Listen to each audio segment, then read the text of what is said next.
Сәлем баршаңызға. Бүгін котлет рисіппен пісіретін болам. Осындай бір 700 граммдай ет, капуста қосам, сәбіз қосам, панировочный сухари өзім жасадым.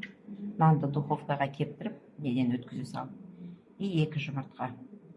Бір жұмыртқа, 2 жұмыртқаның ағы.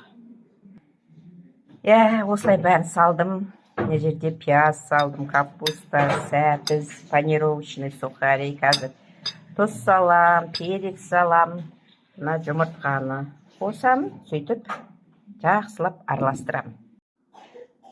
Осындай үлкен 8 котлет шықты. Қазір жарты ететін боламын. Кішкене бір жарты етіп алып, потом подливке пісіріп. Котлетті өстіп қуырып алам. 1 минуттан 2 шет. Осылай подлив перец, кішкене помидор и лук. Қазір осыны бір қуырып аламыз да, осыған котлетті дальше пісіреміз. Так, осылай подливке сап қойдым, бір бетін жауып, бір 15 минут пісірем. Дайын болады.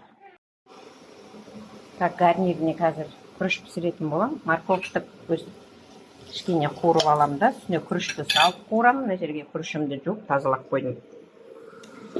Екеуін қуырып алам да, су құйып пісіретін боламын.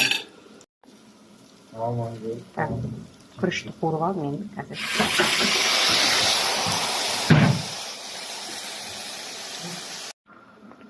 Осылай суын құйдым, қазір тұзын салам да, астын басып қойым, болды. Так, осылай тамағымыз дайын болды. Рис, котлет, мына жерде лук, салат.